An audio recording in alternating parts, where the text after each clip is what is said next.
here for this semi-final. But Spawn, what does Avant need to change moving into this game? Yeah, I completely agree with what Rusty was saying. You know, when you have a strong jungler that needs to be proactive in the early game, you must pick a winning lane, or at least a winning half of the map. So, you know, they had Porky. You need to supplement that with a mid lane. Or if you're giving Porky a losing lane, supplement it with a mid and a bottom lane that are going to be able to win. Shove out so that you give an area for Chelby to be able to play Chelby-style League of Legends. That game, they had a winning top lane, but because of the pressure that was being generated mid, because of the pressure that was being generated bottom, you could see what Chelby wanted to do. He took the second blue buff. He wanted to kill Spooks at level 6, but Kenzie was just getting punished. Yeah, it wasn't anything that they could do there. And is an opportunity here for sort of Kenzie to pick a winning matchup in the mid lane? Or is it just the fact that Swiffer outplayed it and that matchup shouldn't have gone that way? Well, Azir really is a lane bully. He's able to shove up really efficiently. He has like no mana cost on his W, so you just spawn soldiers, AoE down the creeps. Vladimir isn't good in the early game regardless, so I think they need to do one of two things. They either pick like a ridiculously ganky heavy jungler like a Lee Sin and just gank the lanes repetitively if they ever overextend, or you just pick CC and then you fight the 2v2, because there they could have prioritized the fight a little bit more, given up a little bit of the CS and still come out ahead because of this level advantage that had gone across to Chelby, because he farmed, went AoE smite, Chilling Smite came out of Spooks a lot more efficiently early games than what Spooks could on Rek'Sai. Well, of course, the sides are going to change now as well. Of course, Swiffer and the crew going to be over on the blue side as AV are going to be picking up the red. Does that change things here? What are going to be the differences in priorities as far as these picks are concerned? I don't think Warble will play Corki again. I think it's as simple as that. Put him back on the Sivir, get him on a comfort pick, make sure that he can facilitate the engages. You saw that they were a little bit disjointed. Porky going in early, or Porky not being in Mega Knight, not being able to get towards the back line. Warble has that Sivir down there in the bottom lane. Can just shove out for the team, neutralize Radiant by just playing the minion wave. When you play against Sivir, you don't play against a champion. You play against 6 creeps that march down the lane every 45 seconds. So just continue to shove in that wave, give him a comfort pick, and allow your top half of the map to do what they do best, and that's team up as a threesome and really get in other teams' faces. Yeah, we'll see whether the Chiefs, whether they're going to ban away that Sivir one more time as we hop into Champion Select here. And Twisted Fate going to be banned away from the Chiefs. Not going to see that out of Kenzie, and Azir going to be the answer from Avant Garde. Sivir, as we were talking about before, banned away one more time from the Chiefs. And Avant, Kalista, of course, not going to let Radiant have that champion, and we'll see how things deviate from our bans last time round. Rye's going to be banned on the blue side here. Swiper not looking to pick that one up, nor is Swiffer. And Avant thinking about their final one. And if I'm Avant right now, I am seriously considering the dreaded Tristana pick coming through here, just because I want to do exactly the same thing that I would have done with Sivir, but now I can do with Tristana, and that is just shove a minion wave. Because right now, it does not look like AV can go 2v2 against Radiant and Egypt. Well, that was demonstrated in the last game, most definitely. Alistair is going to be the final ban for Avant, as the Chiefs now looking at their first pick. And what stands out to you, Spawn? Do you think the Rek'Sai is worth first picking here for the Chiefs? Definitely can. Doesn't give much away. Braum was a very good pickup last game. Very good point. Ejim is so comfortable on that champion and plays the laning phase for a melee champion really well, able to tag people with that Winter's Bite. So wouldn't be surprised if they didn't give anything away and just pick up a very neutral, tanky member for their team to be able to get it done. Well, Gragas is what's being considered here by the Chiefs, wanting to get Chelby off that champion. See whether that is going to be the last option here, as the Chiefs still have 14 seconds to play with. Swiper looking like he's pretty determined in the pick. Some nods from the top laner there of the Chiefs, and they lock it in. So going to be probably swapping junglers here. Wouldn't be surprised if Chelby gets back on his most played. Yeah. And goes back with a Rek'Sai. See if he can get the vision game going in the early game, using that Tremor Sense to invade. Well, AV now with the 2 picks available. Victor wasn't looked at all last time around, and do you think that's sort of a sign of the patch spawn, or they just decided not to play that one here, as Porky now going towards the Maokai and Chelby looking at the Braum? This would be smart. Yeah, so picking away a comfort pick also denies what is left of the Ezreal AP mid lane, although it has been touched up this patch to not really be as potent as it was before. Yeah, we have seen that Ezreal being played with sort of Rabadon's First anyway, instead of the Luden's Echo, so with the buff to the Runeglaive, still a decent pick away, but you're right. Definitely still relevant. It's just doesn't get the same poke value out of the No. Ludens. When you look at how strong AP Kog'Maw is on current patch with the Ludens and the Rylai's change and the fact that he's just got such a smooth itemization, there's not really much point to pick an Ezreal over a Kog'Maw right now, you feel? Yeah, to do the same thing. Apart from the fact that Ezreal's so much more maneuverable on the Rift, but we'll see. Hey, you get to take Ghost with Kog'Maw, just as maneuverable. That's a good point. Ezreal has to take Smite. Well, if you take, you know, the Poacher's Knife version of the thing, you also get a mini Ghost if you smite one of their camps. See? Did my homework. Not really. Spooks is going to be able to take away the Morgana, though, as Swiffer moves over to Fiora for a moment and instead locks in the Fizz. Yeah, that'll be a top Fizz coming out. Swiper actually thinks it is the strongest champion in the top lane on the current patch. Little bit more aggro version of how he used to play Hecarim. Takes Ignite still in the lane matchup. Yep. And likes to be able to dominate in a 1v1 setting. So you would expect right now if Chiefs are going to take the Fizz into the top lane, of course they can flex it very easily because Swiffer still plays it. They're looking to isolate the Maokai and try and get a winning matchup there. Yeah, and I've heard you say before the fact that, you know, Fizz picked into the Maokai makes a lot of sense. Yeah, it's just a free lane. Maokai can't really train with him, especially if you take an Ignite up. Their kill pressure is through the roof there for the Fizz. Burning trees, makes sense. Swiper has reinvented himself, with the exception of last game, as a carry top lane. It does like to be someone that can get ahead for his team. Rumble Hecarim definitely is most played champions in OPL Split 2. Kensti considering the Nidalee here for Chelby, or picking it up for himself. Of course, Kensti was a fantastic Nidalee player way back when. Yeah. Jinx. There's Raider and Egypt now going to round out the Chiefs lineup, but I'd like to see Kensti on the champion, honestly. I doubt it's going to happen. Of course, not going to happen. Chelby plays Chelby is playing it. Yeah. And Runeglaive now with the buff does mean that Nidalee very, very strong at the moment. Nidalee is a straight-out assassin until 2 items into the game. Just does ridiculous damage with Spear into takedown, and Runeglaive is a full-out execute coming through there. And probably the sole reason that we won't see much Nuno on the patch, because you invade a Nidalee and you die. So we'll have to see whether Spooks is able to get some vision out there and really control the map movement of Chelby, because all of a sudden, Gang Pass with how mobile Nidalee is, really open up now. Yes, there's a lot of options here as well. Chiefs taking a while, but Raiders Corki definitely made it through quite a way down this draft, and Swiffer going back to a comfort pick in the Orianna. Yeah, so blind picking Orianna here, not wanting to give too much away in the laning phase. And right now, you look at the Chiefs lineup and you think they have a lot of magic damage. Even though this Fizz is going to be built AD with a Trinity Force, still a lot of the damage comes from the W, which is all magic. You have a look at Corki, pretty much a hybrid carry until he gets to 2 or 3 items into the game. They've got an AP jungler as well, which is why I actually like Spooks on Rek'Sai, because it balances some of the damage as the game goes on. But right now, wow, Kensti goes with Victor. Yeah, picks up the Victor into the Orianna matchup. Of course, he's going to have a heck of a lot of wave clear here and a little bit more early power, you could say. Oh, definitely more early power. You would nearly say that with the exception of the huge displacement that comes out of the Orianna ult, and of course that shockwave being massive, offensive capability definitely in Kensti's hands. Yep. But you have to take into account what Orianna does defensively for the team. The movement speed through the dissonance, the ability to be able to add all of the resistances and huge shield onto a primary carry like an assassin in the top lane and really facilitate what Fizz wants to be doing.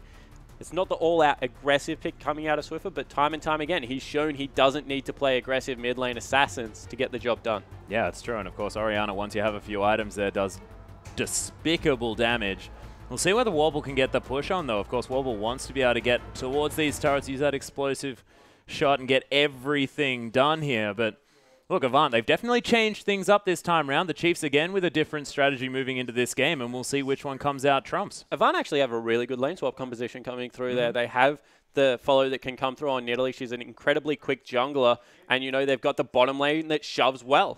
Well, we'll see how it works. But ladies and gentlemen, we want to hear from you. Use that hashtag CHFWin if you think that the Chiefs are going to be able to make it to 2-0 in this semi-final. Or use the hashtag AVWin if you think that Avant Garde are going to be able to find their first victory in this semi-final match and really push it to the Chiefs. Yeah, and once again, the changeup has come through from Avant. They have a much different lineup coming into this game. Yeah. So the pressure is on these guys on your screen, the favorites, to be able to take it.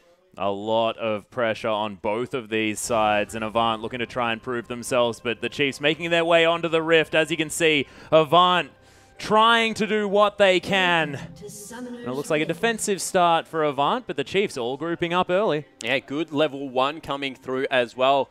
They have the Oriana ball to scout some brushes, as well as the bind that can come through from Morgana. But some good wards and saplings going to catch him out. Yep, value. So much value on that sapling. He started the AP item. Would have got like 15 gold. I want to know the nursery that he bought that tree from. A lot of worth there. Actually, Porky is going to be heading back to base here, by the looks of things, and everyone seems to be swapping positions. So a lot of lane swap boards to go down from AV. So this is so cute out of Warble. He knows that all the vision is deep, so he just marches up the river where there is 0 wards and sneaks into a brush to guarantee he will not be spotted out. He can hold the wave. They can maybe show the Braum around the map somewhere on the bottom side, and then they'll get the lane swap. He can, of course. No vision on the bottom side of the map here for the Chiefs, so they're not going to see the giant Doormaster himself. However, the problem is that there is a very real danger that they get 3 buffed here, and they're actually sending... No, they're not. There's a big back ping for Warble. Stay where you are. Wake up, Warble. You're backing. Don't let it go through. Well, it looks like the lane swap is going to come through from Avant. Yeah, but potential 3 buff going to come through for the Chiefs as they have started on red buff, and it doesn't look like Destiny's going to check it. No, he is. Yeah, he's checking it here. Does discover the fact that Swiper and Spooks are hanging around. Shows himself for a moment. I have a door. Don't you battle me. He needs to be careful now. Spook's going to get level 2. Actually, doesn't stick around for it. Yeah, Destiny going to take away a Cinderling, I believe. Multiple things thrown at Ejim, but he's just going to wander away from the soccer ball. Not playing games here. This is a serious semi-final. He's not going to kick it back. So we have lane swap coming through this time. See whether they fast push or stack the wave up. Looks like Chiefs already really pushing this wave, not even waiting for the 3rd creep wave to come through. It's going to start crashing into the turret pretty early. Yeah, shoving it in aggressively, of course. Warble is going to do that anyway, has leveled up that explosive shot, so he has no choice. He's going to be exploding minions if he's going to be last hitting them, So generally as a Tristana, you don't want to level explosive shot on the first wave. You want to hold it off, get a point in W and Q, shove it just through attack speed alone, because otherwise you struggle to bounce the wave back into your top laner's favor, and it really can affect the positioning, being able to get your top laner some farm. If that gets frozen deep, as well, the Chiefs actually going for a swap back. Yeah, switching back here, you can see Destiny. He's already heading back to base as well, as Warble's hanging around here. Shelby takes away the Gromp with Porky in tow. Did mean that they were able to grab a couple of blue buffs by the looks of things. No, actually not. So I believe that was the 3 buff from the Chiefs. Yeah, 3 buffs came through from Chiefs. Able to swap back onto the correct side of the map as well. And you can see that Spooks gets the level advantage. And was that just poor jungle movement from Avant? Because I would have expected a bit of vertical jungling here. No, because the duo lane was on the bottom for Chiefs. So if Avant walk into that jungle and they don't swap back, they just outright die from the collapse coming through there. So they had to give it up as soon as it was there. Oh, Destiny tried to steal it away. The fat man is just too wide. Even when you have a gigantic door. Dissonance with a lot of damage there onto Kensti. Clockwork wind up doing some work there as well from the auto attacks of Swiffer. Deathray answering back here, and a lot of aggression in this lane. Swiffer with aggressive ball position. Yeah, and Kensti this time trying to match it, but he has double mobility summoners coming through here. So is not going to be able to go toe-to-toe with the Ignite that will come out of Swiffer and maybe play a little bit more safe. Yeah, and what do you think about the Ignite pickup here from the Oriana in the mid lane? We see a lot of defensive options. Yeah, I actually like it. I think that Swiffer's at his best when he's playing aggressive League of Legends, so I do not blame him for taking an aggressive summoner spell into a lane matchup that he's confident to win. Well, AV sending Shelby here into this bottom lane. Actually takes turret aggro a little bit unfortunately there as the Dark Binding somehow finds Warble. That was really cute out of Ejim. He stunned Warble up knowing the explosive charge was going to go off. Stayed in range to get minion, the aggro off the turret, and Warble had to take the free turret shot. Next level spawn. Well, Warble actually finding his way in here as well with a rocket jump. Ejim, nice use of that black shield is going to keep him alive and unstunned. The push continues here on the bottom side of the map. Kenzie going down low. Spook's just a bit of a drive-by there, heads towards the Raptor camp. Shelby just can't help taking turret shots. And it looks like they've successfully defended this turret while still getting some CS onto their top laner. And because Warble's continually pushing incredibly hard and Shelby was in the lane, Spooks and Radier have got huge minion advantage. I just realized why Shelby was taking so much turret aggro as well, was the fact that Ejim would just throw a cheeky auto attack, get the Gromp passive, take damage, and then cause the tower to... Okay, Ejim's just blowing my mind at the moment with his cute little tactics. Barrel not going to really zone Porky away. Actually, he's going to teleport back to base. Looks like there's a bit of a problem here towards the top side. Radier. Once the second ring, we'll teleport back up. You have to feel when that one comes through. Yep, has teleported in there. Of course, Shelby up in the top side of the map. He's able to grab some more farm as well after his excursion towards the bottom side. Not the best excursion. No. Oh, Porky just missed a heck of a lot of CS. Nailed those last two though, that's the main thing. Only 3 behind that of Swiper. He hasn't actually been back just yet, still has that teleport available. Dark Binding finds the minion, must have wronged Ejim in a past life. Warble and Destiny continue the shove. They are shoving so aggressively. It's understandable with the Tristana. They're at least able to this time around. Lots of explosive damage here as stand behind me onto Destiny, but Dark Binding is there. There's the flash away. Turret shot lands. First blood to Swiper as he locks it down. Yeah, Ejim looking for it. Oh, the flash away. Ejim, will this be enough damage? It's only one auto attack and it's not going to kill him. Ejim survives. Warble played that really strange. He thought the jungler was down there. He must have, because he ran away from 2 members on flashing health bars. Should have been able to pick up the return kill, but doesn't get it. Now Radier's just going to Valk on him. Yeah, Valkyrie is available. Big one hits Warble in the back. Definitely frightens him enough here to get out of that one. Hex score upgrade completed for Kenzie as he makes his way back into lane. 54 to 54 CS there in the mid as well. So definitely a lot more even than it was last time around as far as this Victor matchup is concerned into the Orianna. Both of these champions pretty happy to make it to the late game though, and Farm Fest, understandable to us. So let's take another look at this. Ejim gets a very good stun onto Destiny. Creep Wave dives and he takes a turret shot coming through there. And Swiper picks up the kill. Right here, however, Warble just needs to pull the trigger and jump on Ejim. Instead, he backs away. Probably could have even flashed for the auto attack, got the reset, and then just jumped back out. Yeah, just needed one more auto attack on that explosive shot as well. Would have been able to pick himself up that kill in response. As you can see in the meantime, Kenzie's fallen down. Yeah, so Kenzie, he dies in the mid lane. Looks like it was a gank coming through from Spooks because he has the assist money. They're going to be able to pick up the first dragon. Yeah, first dragon goes down to the Chiefs. No tormented soil available for the steal this time around. We are momentarily having a look at some things. Swiper is up towards the top side of the map. AV able to get the shove on the top side though. Turret in the bottom lane is relatively low here for Avant. They gave up on it, said that we want to take the top lane out of turret. Primal Surge is there from Shelby to give Warble some extra attack speed. It's going to help him out. So they do grab the first turret. You know, they've got a huge advantage on the bottom turret as well if they ever swap back into that lane. But it looks like they might continue the push here in Swiper's lane. No, going to back away. Yeah, it looks like Swiper's just pretty happy to hold the wave, get himself some much needed farm. Warble says, nope, I'm shoving this into the turret whether you like it or not, buddy. Needs to be careful though. Serious 1v1 potential as we take a look at that mid lane gank. It was just Spooks coming in for a body slam. Yep, needed to see it as quickly as possible. And then backwards. Yeah, well, it's always good. It was great. I saw every angle of that gank. I am now aware. Speaking of which, AV looking for the 4-man gank onto Swiffer. Yeah, that's the ultimate from Destiny as well after he tanks up the turret. Breaks the ground, pretty upset with all the damage that he took, but Swiffer just going to casually wander away. And something we haven't touched on very much coming through here in this matchup is the Chiefs knock down the bottom lane turret. It's the LAN experience on this team. You know, the Chiefs, we've seen them in the previous iteration with Rosie involved in multiple LAN events. Aegium no stranger either, formerly of Legacy.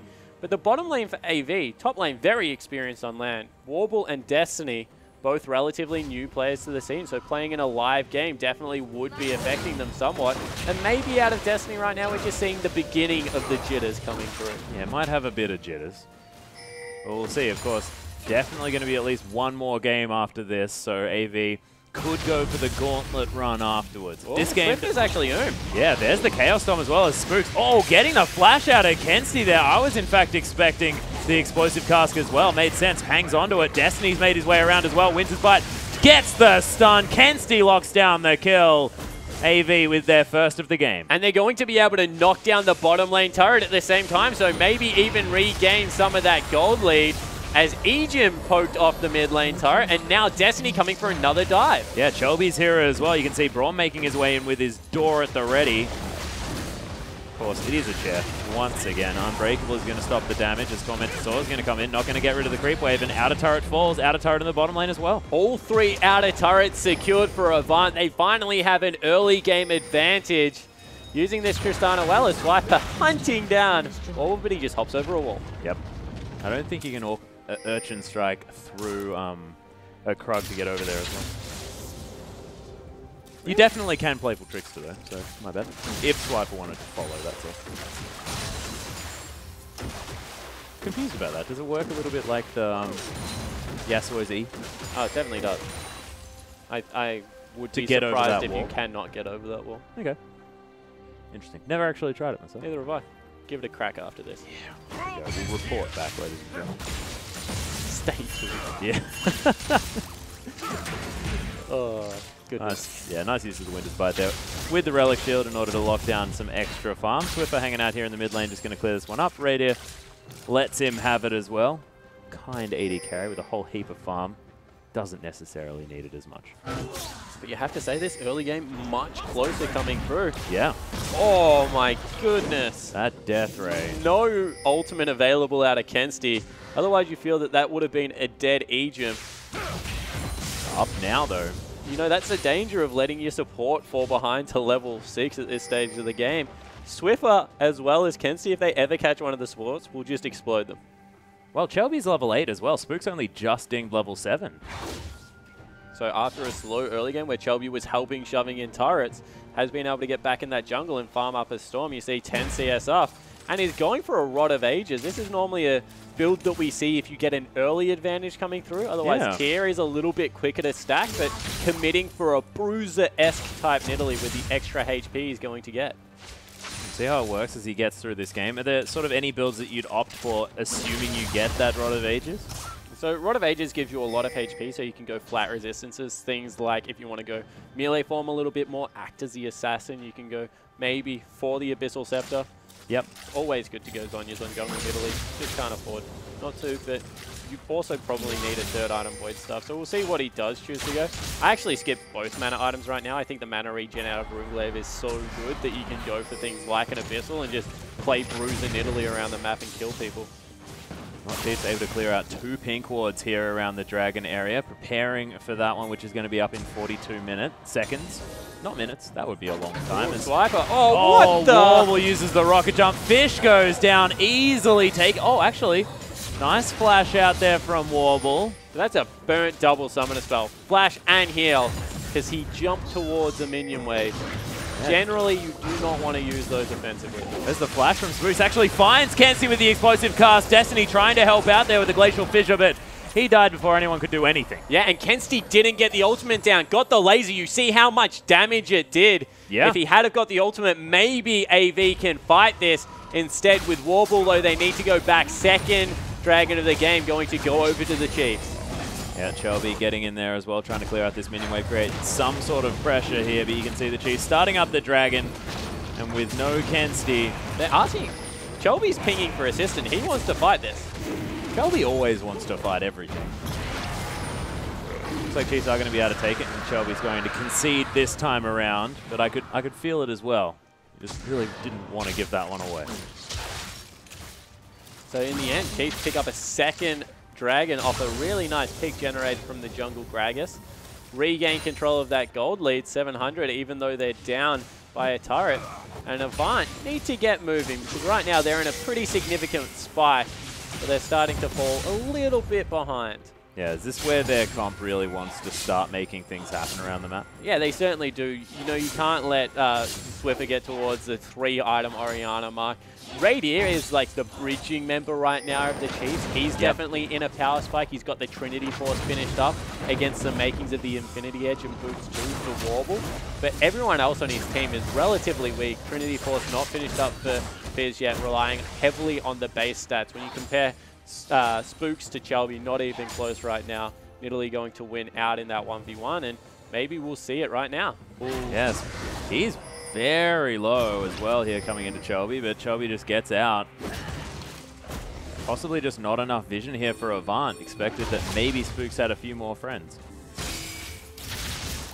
Or maybe just not wanting to push their luck at the moment. I'm not sure. Yeah, playing a much slower game this time around and just trying to extend it. Of course, only 16 minutes in so far, and it's actually Zerkagreaves that comes out of Radio, recognizing the magic damage stack. We might see more of an AD Corki coming through. Does look like that for now, and is there sort of a better build to go for if you're playing this sort of more AD focused Corki with the auto attacks? Do you go Blade of the Ruined King more often with the Zerkas? Yeah, I still go Blade of the Ruined King. I think it's really good coming through there. Gives you a lot of 1v1 dueling potential as they knock down mid-turret. Shockwave! Yeah, Shockwave onto 3 members here. Fish comes down onto Kenzie as well, takes it away towards the backside. Nice playful tricks to dodge the spear from Swiper as Porky teleports in. Does have the Vengeful Maelstrom. That outer turret's going to fall. Chiefs don't find any kills just yet, but they take the objective. Yeah, a lot expended from both sides. As you said, Chiefs get the mid lane turret. Now Avant looking to reverse the push through here. They feel that with the mana on Chelby, they're in a position to be able to hit back. Yeah, Scrying Orb down here, so Chiefs know exactly what's going on as Warble able to get the explosive shots on. Nice big one there from Radier, but you can see the explosions from Warble. Porky very far up, actually wandering into no man's land. There's the flash Dark Binding after the pounce there onto Chelby as a lot of damage comes down. Chelby! Oh, he's going to die from Radier as he gets that Trinity Force proc on top of him. Lots of damage. Swiper through the backside takes down Kenstian. Porky might need to run away. Arcane Smash dodged out of the way of here from Swiper. There's the flash and then starts backing. Very cute. Urchin Strike's going to lock down the kill there, and it's a double for the Fizz. So what he was hoping is that Swiper thought he went over the blue buff wall. Oh, right. Then he just immediately started backing, like, I might have enough time to get away. But Swiper was like, you were really close to that dragon, wolf wall there. I'm going to check that one. Yep, cute. Oh, Kenzie. Yeah, Kenzie gets caught. There's the Shockwave. Grabs Warble as well for his trouble. Unable to find the explosive cast as Radier uses the heal, trying to get out of there. A bit over-aggressive, but that's how he's been playing this split. Command Protect's going to save him from the turret there for a moment. Oh, Dark Binding very, very narrowly misses onto Chelby. They take another inner turret. Chiefs just destroying structures left, right, and center. It's about a 4,000 gold one lead. tiny advantage in the game. This was 1,000 gold 2 minutes ago. Yeah. And they completely rip you apart. You see that Avant, they made that one mistake, tried to defend the turret and then re-siege down mid lane, weren't able to get it, and the Chiefs just completely destroy them in a team fight, grab another objective on the map. All of a sudden, Avant are like, we're really far behind. They certainly are. And you can see Chiefs once again with massively aggressive warding. You can see all through the jungle here. Just vision down all over the place and surrounding the Dragon Fruit. Certainly is, and that's going to be the next focus. A minute 40 away. Radier refreshing the red buff there. Has opted for the Blade of the Ruined King route. You can see sitting on the blue Bilgewater Cutlass so far, and it's still not Infinity Edge finished up here for Warble. It looks as well, the different thing here for the Chiefs is the fact that last game you had Spooks with gigantic kill participation. Chiefs were only going for their kills when they had the man advantage. This time round, a lot more spread out with all of the kills. Seems like gank squads were how they were playing this one. Well, they have a legitimate duelist on the back end of it. It's Swiper that is the exception to Spooks' kills right now, because he was able to solo out 2 people after his teleport last time around and pick himself up a couple of kills. So they have this kind of 4-man squad with the Orianna, Morgana, Corki, and Gragas roaming around, and then Fizz is just left to his own devices, and right now, no one can catch him. Wow. Oh, there's a Shockwave onto 3 people. Swiffer, it was as if he was caught out. then decides to halve the health of the AD carry, and AV rethink their plan. Yeah, Destiny threw the Q instead of the ultimate through there. Ultimate has a little bit more width and some length on it as well, but not able to get in there. Oh, Kenzie though, he's caught on the bottom side. He's burning down now as Radiant's able to finally lock down that kill. Wasn't going to let Ignite take that kill. Certainly was not, and all of a sudden the Chiefs are a real chance to crack the base here. Actually might just go back into the top and mid lanes and see if they can grab the 2-for-1 special, but Avant starting to really struggle under all of this map pressure. Yeah, it does look like they're going for the good deal here as Command Dissonance doing a bunch of damage there to Porky, who's supposed to be the tank for this team. Only a Righteous Glory completed though. AV lose the inner turret, but not going to lose the base just yet. Swipe is going to lock down the last remaining inner here, and it'll make it 6 for the Chiefs in comparison to the 3 that AV managed to take down in the early game. Oh, actually, Destiny able to get here in time to try and prevent Swipe from taking that one down. Can't get the cannon creep. A little bit unfortunate.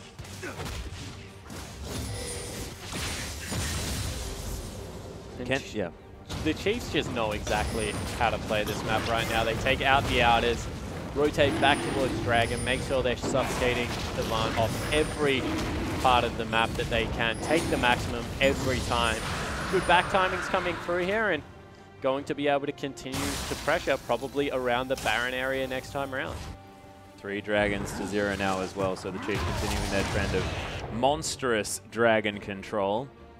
Has been how they've been playing all split long. Looks like Swiper also going for a Blade of the Ruined King as his second item, going for Duelist Fizz, wanting to kill everyone on the map. Just means he always wants to be late to the team fight. Yep. It's kind of funny, but he wants all the big cooldowns to be over, the team fight to be nice and separated, picking off the stragglers and making sure that he is the annoying Duelist Fizz coming through there that has a heck of a lot of burst damage. Also means that in the split pushing scenario, Porky can't go anywhere near him because there's 2 levels and 2 huge offensive items about to be finished off. Yeah, Chiefs now able to clear out this Baron area as well. You can see Winter's Bite from Destiny not doing a whole lot to deter Spooks from clearing this ward.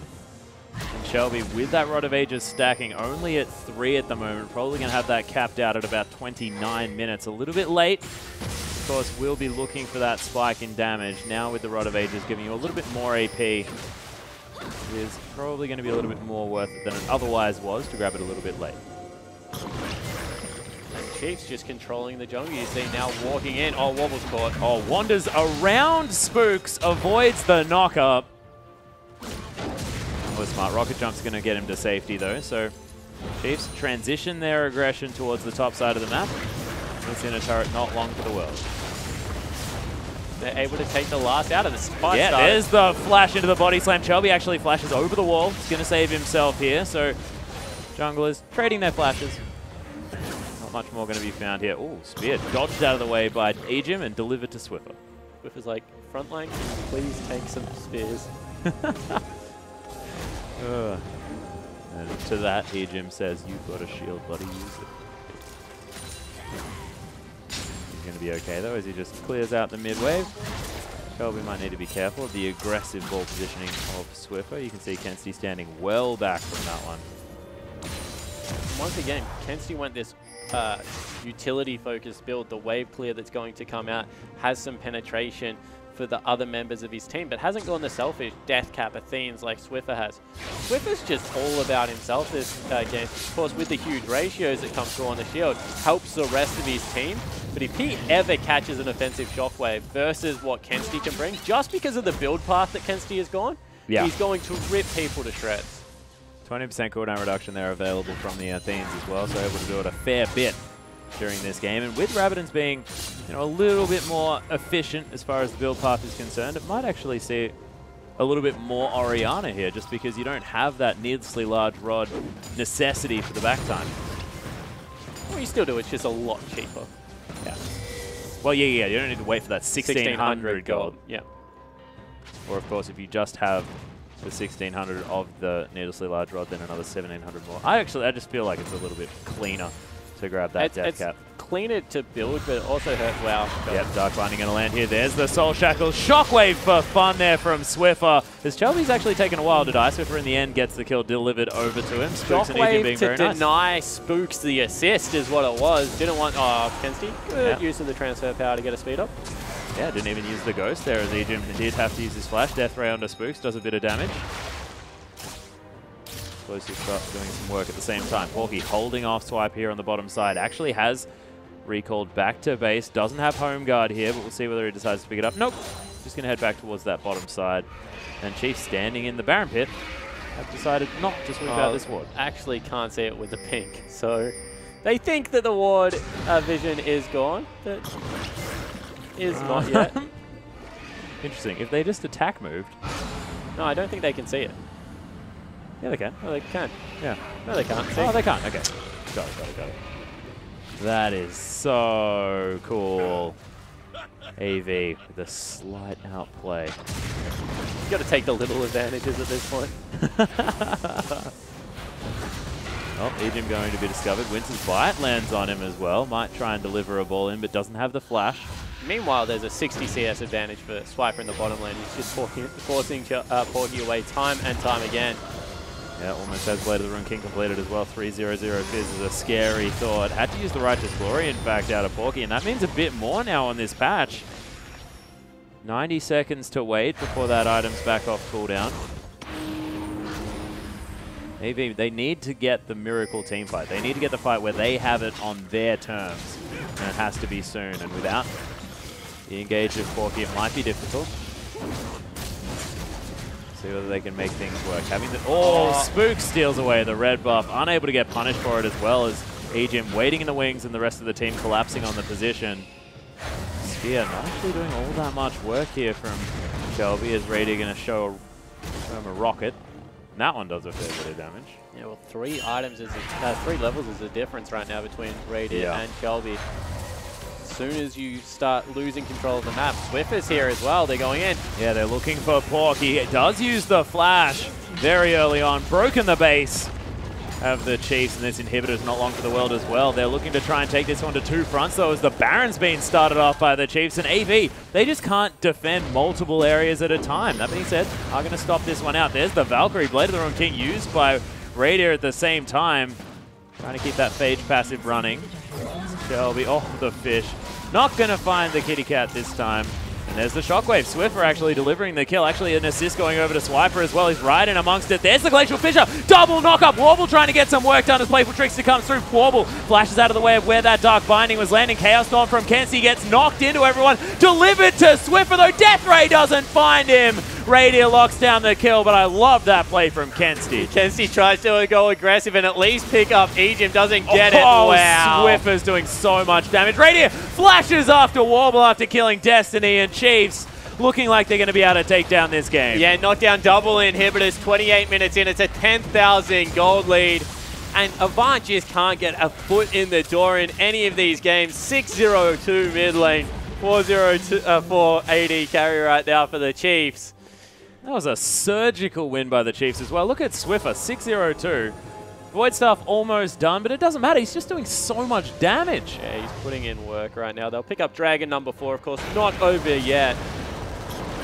Chiefs looking to just continue to control the map. And you're completely right. From start to finish, they're just playing Chiefs League of Legends. And as we've shown all season, if you don't force the Chiefs to play something different, give up certain areas of the map, time and time again, they just take everything from you. Might take a while, but they will do it. Give them an inch, and they will take your arms and legs. Oh, Shelby's going to get found in his own jungle here. Slowed down by the barrel. Radier trying to get the last auto attack. There it is. Can't flash away from that one. And the Corky grabs himself his 5th kill of the game. Swiffer has also found Destiny.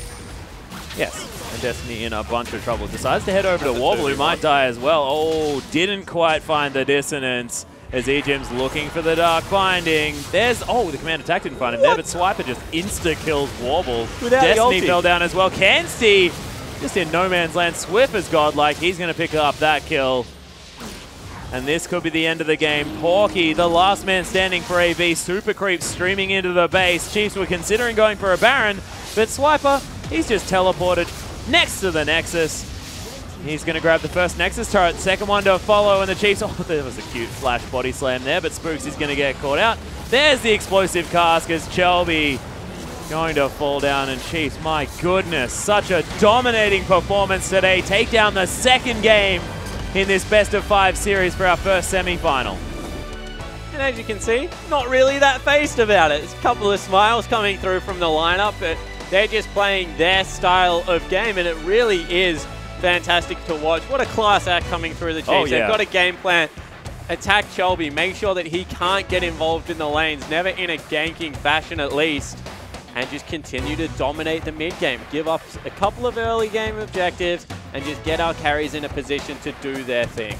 Yeah, and it's not like Avant have necessarily played it awfully in the early game as well. It's the fact that the Chiefs' strategic play around the map has just been beautiful. They've immaculately controlled everything that's been going on. And you spoke about the fact that AV need to mix things up and make sure that the Chiefs get hit by a curveball. Is it time to really change how you play? Yeah, to go in the cellar, get some Gouda out, see if you can serve it up on the platter. Maybe because it's game 3 and they're down 2-0. They need to come up with something, Atlas. And, you know, you look at the back end of that game, it was just Avant. They got the picks that they wanted to. They were able to run into a lot of the turret pushing style that Tristana wants to play. And it worked early, but then the Chiefs just know when they can fight around objectives. They always secure those and just move themselves into their comfortable mid-game. Yep, it's just ridiculous. But ladies and gentlemen, we are going to have a short break.